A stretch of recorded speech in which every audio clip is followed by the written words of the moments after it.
As a maternity care provider, you hold and care for others every day. Who holds you? Welcome to The Resilient Birth Worker. I'm Sarah, naturopathic doctor and lactation consultant. This is the space for midwives, doulas, nurses, and other maternity care providers feeling stuck between offering the care mothers truly need, the demands of our culture, and the restrictions that serve the system instead of the humans within it. Together, we're on a journey to more rest, resilience, and healing. When you feel more resourced, so too are the families you hold. When your energy is restored, so too is the life you desire. Let's root in. Welcome back. I have a question for you today, and I invite you to let the question land in your body before you try to answer it in your mind.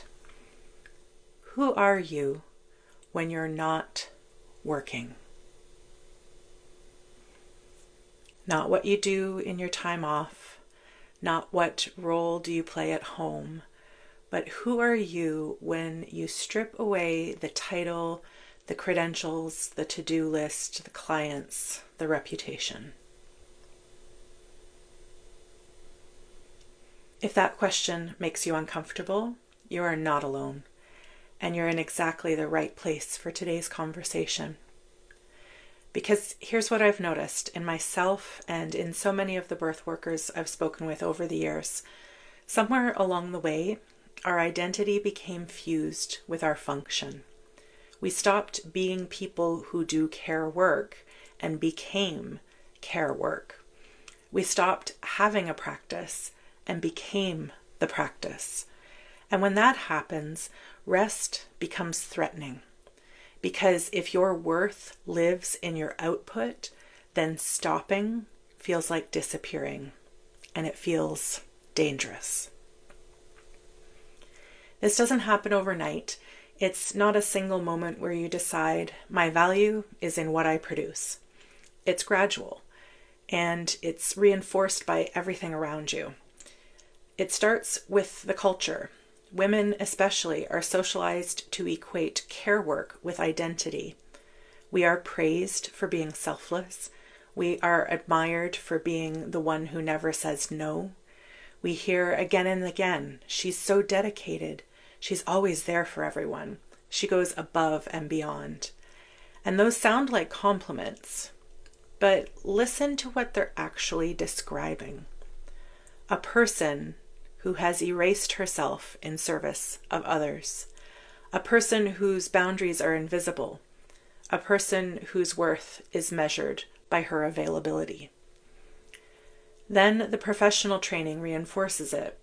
In healthcare, we are taught that the patient comes first, always. The care provider's needs are secondary, if they're acknowledged at all. Dedication is rewarded, self-sacrifice is praised, and the practitioner who sets a boundary, who takes a sick day, who says, I need to step back, who says, no thank you to that extra shift, is often quietly judged as less committed. And if you're in private practice, there's an additional layer, because your business is you. Your name is on the door or on the website or on the Instagram account. And when your business is slow, when a client doesn't rebook, when the income dips, it doesn't just feel like a business challenge. It feels personal. Sometimes it feels like rejection. It feels like maybe I'm not enough. Over time, the identity fuses so completely that the care practitioner and the person become indistinguishable. You don't just do this work, you are this work, and that fusion keeps the unseen armor locked in place. Because taking off the armor means risking the discovery that underneath it, you might not know who you are without the doing. There's a belief that lives beneath this fusion, and it usually sounds something like this. My value is in what I give. If I stop giving, I stop mattering. You may never have said those words out loud, but you've lived them. You've felt them in the guilt that rises when you take a day off. in the restlessness that creeps in when you have an afternoon with nothing scheduled, in the way you instinctively check your phone for client messages because being needed feels like being worthy. This is the productivity worth equation, and it runs deep. In clinical work, it sounds like, I should see one more client today. It sounds like saying yes to the extra shift, even though your body is begging you to stop. It looks like staying late to finish documentation because leaving on time feels indulgent. In private practice, it sounds like I can't raise my prices because what if people think I'm not worth it? It sounds like discounting your services because charging full price feels presumptuous. It feels like the guilt of a slow week, as if a slow week means you're failing rather than flowing. And at home, it sounds like I should be able to handle all of this. It sounds like apologizing for being tired. It looks like doing the dishes at 10 p.m. because sitting on the couch while the kitchen is messy feels wrong. The productivity worth equation was not invented by you. It was installed by a culture that equates doing with being. A culture that says, if you're not contributing, you're consuming. If you're not producing, you're taking up space. And for those of us who entered caregiving professions, the equation runs even deeper, because the thing we produce is care itself. So when we stop caring, we don't just stop working, we stop being who we think we are. I want to name something that connects to this because it shows up for a lot of birth workers, and it's something I too have experience with and continue to struggle with on my journey. Many of us are brilliant at giving and deeply, profoundly uncomfortable receiving. Receiving a compliment and deflecting it, receiving help and insisting we don't need it, receiving rest and immediately filling the space with something productive, receiving payment for our work and feeling a quiet guilt as if the care should be free. This is not humility. It is a boundary against being held. And I want to say that again because it's important. The inability to receive is not modesty. It's a protection. It keeps us in the role of the giver, the one who holds, who tends, who nourishes, and it prevents us from ever being on the other side, from ever allowing ourselves to be the one who is held. And it keeps the unseen armor locked in place, because the armor was built to protect us from vulnerability. And receiving, truly receiving, is one of the most vulnerable things a caregiver can do.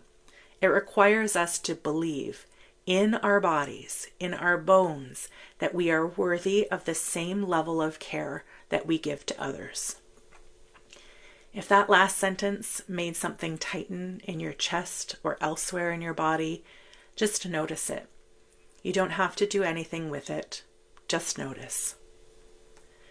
So here's where I want to offer something that might feel radical. And I know it won't land for everyone immediately, and that's okay. Just plant the seed. What if rest is not a reward you earn after enough output?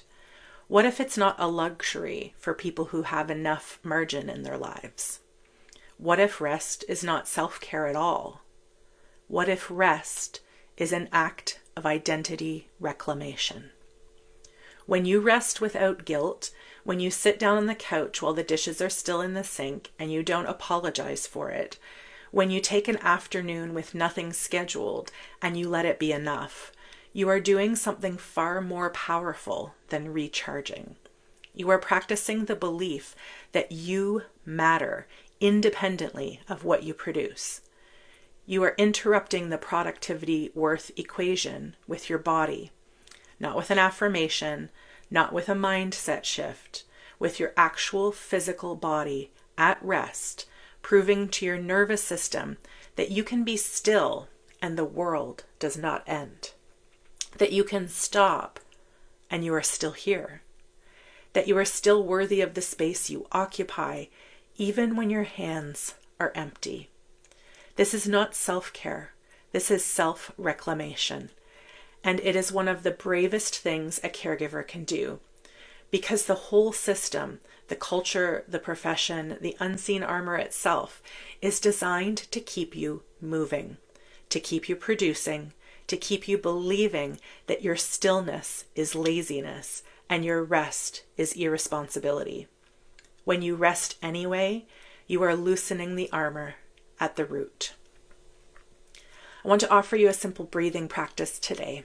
It's gentle, it's quiet, and it's focused on one thing, the practice of receiving. Find a comfortable position. Close your eyes or soften your gaze. We're going to take several slow breaths together, and on each breath, we're going to practice receiving. On the inhale, I invite you to receive. Just air, just breath, but receive it fully.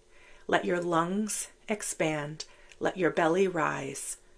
Don't cut the breath short. Let yourself take in all of it. And on the exhale, I invite you to release one layer of the belief that you have to earn the right to pause and breathe. Just one layer. Let it go with the breath. Let's try it together. Inhale deeply, widely, fully receiving. And exhale, releasing. Again, inhale, letting yourself be filled. And exhale, letting yourself be enough. One more inhale, receiving nourishment, support, permission. And exhale, releasing the need to earn it first. And on this next breath, silently offer yourself these words. I am worthy of the level of care I give.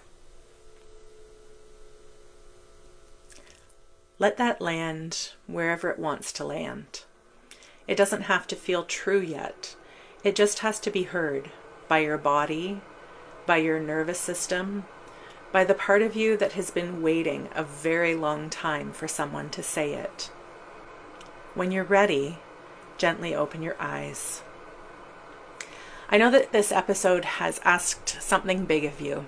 It asked you to look at the place where your identity meets your work, and to consider the possibility that you are more than what you do. That is not a small thing. For many of us, it's the deepest and most uncomfortable question of all. Harder than naming the unseen armor, harder than facing moral injury, because this one asks, who am I underneath it all? And the answer, I promise you, is not nothing. The answer is the person who chose this work in the first place, the one with the compassionate heart, the one who saw something sacred in the meeting of mother and child and said, I want to be part of that. She's not gone. She's beneath the armor, beneath the busyness, beneath the productivity worth equation. And she doesn't need you to do more to prove she exists. She needs you to stop long enough to feel her. In our next episode, we're going to expand outward.